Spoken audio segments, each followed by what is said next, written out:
My name is Kelvin. I am 32 years old. I am a single father of 3 beautiful daughters. Life has not been easy, but I do everything I can to make sure my girls are happy. Their mother, Sandra, left us 3 years ago. She said she wasn't ready to be a wife or a mother. One evening, I came home from work and found a note on the kitchen table. It was short, just a few lines saying she was sorry, but she couldn't do it anymore. I checked the house, hoping it was some kind of joke, but her clothes were gone. Her side of the closet was empty. She had packed her things and walked out of our lives without even saying goodbye to the kids. That night, I sat on the floor, holding my youngest daughter, Mia, who was only a year old at the time. She kept crying for her mom, and I had no idea how to comfort her. My other 2 daughters, Lily and Ava, were confused. They kept asking where their mother was, and I had no answer. I didn't cry in front of them. I wanted to be strong for them, but when they finally fell asleep, I broke down. I had no idea how I was going to do this alone. The first few months were the hardest. I had to learn everything, braiding their hair, shopping for their clothes, even understanding their different moods. There were nights when Mia wouldn't sleep unless I rocked her for hours. Mornings were chaotic, trying to get 3 kids ready while also making breakfast and preparing for work. Some days I felt like I was failing. I work as a mechanic. It's a tough job, and by the time I get home, I am exhausted. But no matter how tired I am, I make sure to spend time with my girls. We have our little traditions, Friday movie nights, Sunday pancakes, and bedtime stories every night. One day, Lily, my eldest, came home from school looking upset. When I asked her what was wrong, she hesitated before saying, "A boy in my class said, I don't have a real family because I don't have a mom." Her voice was shaking, and I could see tears in her eyes. I took a deep breath, trying to find the right words. "Lily," I said, kneeling in front of her, "family isn't just about having a mom and a dad. It's about love. And I love you, Ava, and Mia more than anything in this world."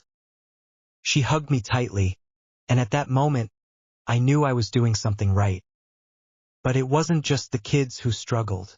I had moments where I felt completely alone. Seeing other families at school events, mothers fixing their daughters' hair, couples holding hands while cheering for their kids, reminded me of what I had lost.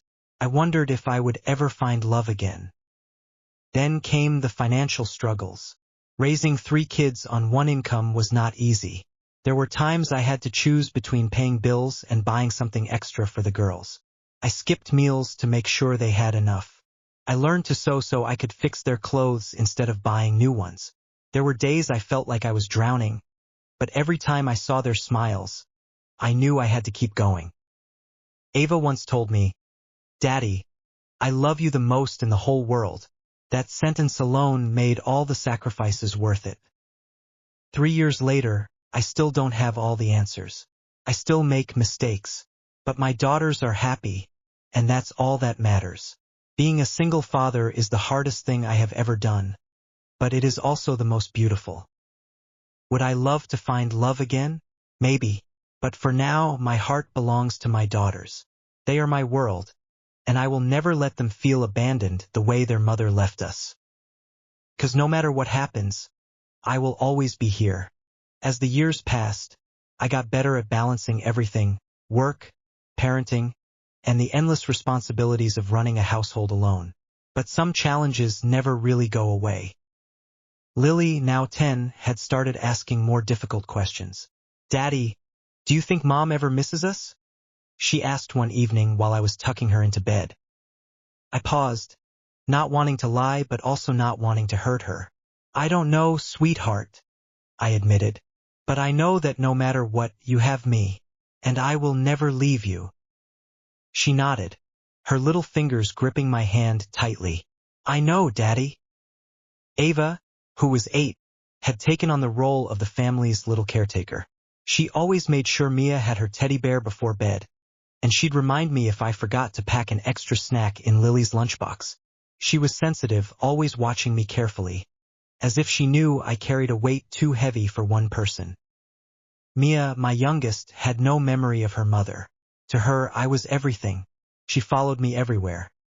Sitting in my lap while I paid bills, holding onto my leg while I cooked dinner, falling asleep on my chest every night. I won't lie, there were nights I felt like I wasn't enough. Nights when exhaustion hit me so hard I wanted to give up. But then I'd remember why I was doing this. One evening, I came home later than usual. Work had been stressful, and all I wanted was to collapse onto the couch. But as soon as I walked in, the girls ran to me, their faces full of excitement. "Daddy, we made you something," Ava announced. I raised an eyebrow. "Oh yeah? What is it?" Lily pulled out a crumpled piece of paper and handed it to me. It was a drawing of our family, me in the middle holding their hands. Above it, in her uneven handwriting, she had written, "Our superhero daddy." I felt a lump in my throat. "You always take care of us," Mia said, climbing onto my lap. "So we wanted to remind you that we love you." At that moment, every struggle, every sleepless night, every sacrifice felt worth it. But life has a way of testing you. One day I got a phone call that shook me. It was Sandra. She hadn't called in 3 years. Her voice was hesitant, unsure. "Kelvin," she said, "I want to see the kids." My heart pounded. I hadn't prepared for this moment, yet here it was. I took a deep breath and asked, "Why now?" She sighed. "I made a mistake. I know I did. I missed them." I looked over at my daughters, who were laughing in the living room, completely unaware of the woman who had walked out of their lives. I had spent years trying to mend the wounds she left. Now she wanted to step back in? I had a decision to make. Would I let her see them, or would I protect them from the pain she had once caused? I didn't answer right away. My mind raced with emotions. Anger, confusion, doubt. Where was this concern when I was struggling to put Mia to sleep? When Lily cried herself to sleep asking for her mother? When Ava stepped up, taking on responsibilities no child should have to bear? "Kelvin," Sandra's voice broke through my thoughts. Cleared my throat. "You don't get to just walk back in like nothing happened," I said, my voice firm but controlled. "I know," she whispered. "I know I don't deserve it. But please, I just want a chance." I sighed. "I need time to think." After hanging up, I sat in silence, staring at my phone. Could I trust her? Did she really regret leaving? Or was this just temporary guilt? More importantly, how would this affect the girls? That night, I barely slept. Every scenario played out in my mind. If I let her back in and she left again, it would shatter them. But was it fair to deny them a chance to know their mother if she was truly remorseful? The next morning, I made my decision. After breakfast, I sat the girls down. "I need to talk to you about something important," I said, my heart pounding. They looked at me curiously. "It's about your mom." Silence. Lily tensed, her hands gripping the edge of the table. Ava bit her lip. Mia, too young to fully understand, just looked between her sisters. "She called," I continued. "She wants to see you." Ava's eyes widened. "She does." Lily didn't say a word. I took a deep breath. "I want to know how you feel about it. You don't have to decide right now, and you don't have to see her if you don't want to." Lily spoke first. "Why now?" Her voice was quiet but sharp. "I don't know," I admitted. "She says she made a mistake." Ava looked down at her lap. "Will she stay this time?" I swallowed hard. I don't have that answer. Mia, still too innocent, tugged at my sleeve. "Is she nice?" I forced a small smile. "She used to be." They sat in silence, processing. Then Lily stood up. "I don't want to see her," she said firmly. "She left. She didn't care about us then, so why should we care now?"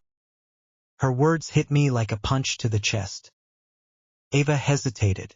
I don't know." Mia just shrugged. too young to understand the weight of it all. I nodded. That's okay. You don't have to decide now. And whatever you choose, I'll support you. Over the next few days, I watched them closely. Lily remained firm in her decision, shutting down any mention of Sandra. Ava was conflicted, torn between wanting to see her mother and fearing she'd be abandoned again. Mia, being 5, simply followed her sister's lead. After a week, I called Sandra back. They don't want to see you, I said, keeping my tone calm but firm. At least not yet. She was silent for a moment. I understand, she finally said.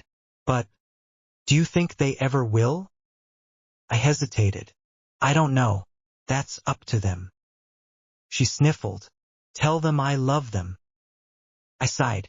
You should have told them that 3 years ago. And with that, I hung up. Life moved on. The girls continued to grow, and I continued to be their rock. The topic of Sandra faded into the background, but I knew it would always be there.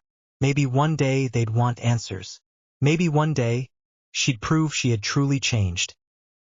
But for now, we were enough. We always had been.